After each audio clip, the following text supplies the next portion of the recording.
Kamusta mga kaibigan? Welcome back sa Nalist Anime. Sa pangalawang dungeon.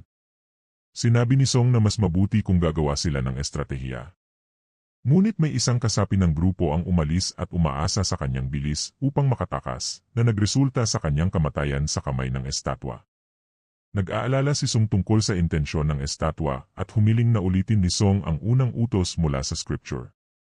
Yumuko si Song sa harap ng estatwa dahil inaatasan ng scripture ang lahat na igalang ang Diyos. Sa kanyang paggalang, tumigil ang estatwa sa pag-atake. Inutusan ni Song ang iba na gawin din ito at nakatakas sila sa kamatayan sa pagkakataong ito. Ngunit, tumayo ang estatwa mula sa kanyang upuan at lumapit sa mga hunter.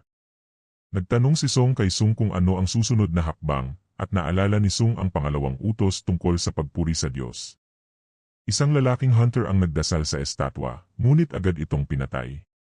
Napagtanto ni Song na hindi angkop ang mga salita ng lalaki para sa estatwa.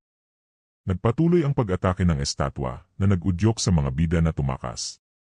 Si Park, na sinubukan pang tumakas, ay napatay ng isa sa mga kakampi ng estatwa. Napansin ni Song ang mga estatwa na may dalang instrumento at inutusan ang iba na lumapit sa mga ito. Habang ang mga estatwang ito ay hindi nagpakita ng panganib, si Song at Juhi ay tumakas patungo sa isang estatwa. Iniwan ni Song si Juhi para sa kanyang proteksyon. Sa kabila ng lahat, nakatakas si Song sa mga panggugulo ng estatwa, ngunit na lamang nagulat siya nang makita na nawalan siya ng isang binti. Habang ginagamot ni Juhi ang sugat ni Song, sinermona ni Kim si Song dahil sa kanyang pamumuno.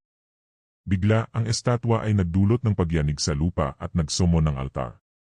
Ipinahayag ni Song ang tungkol sa mga altar at ang kanilang kasaysayan, kasabay ng ikatlong utos na nagsasabing kailangan ng mga tao na patunayan ang kanilang pananampalataya. Nag-alok si Kim kay Song na mag-alay ng kanyang sarili. Habang umuusok ang apoy sa altar, humiling si Song sa dalawang hunter na dalhin siya dito. Sa altar, pinag-usapan nila ni Song kung magandang maghintay doon. Inilatag ni Song ang banta ng dungeon break kung kailan ang mga halimaw ay makakalusot sa totoong mundo. Nababahala siya na kung hindi nila mapigilan ang estatwa ng Diyos, tiyak na magdudulot ito ng kaguluhan. Inutusan ni Song sina Kim at Juhi na pumasok sa domain ng altar. Bigla, maraming estatwa ang lumapit. Sinabi ni Song na dapat silang tumutok sa mga ito, ngunit may isa sa mga hunters ang nahulog sa pressure at tumakbo. Si Kim, kahit na nagpasalamat kay Song, ay nagdesisyong tumakas.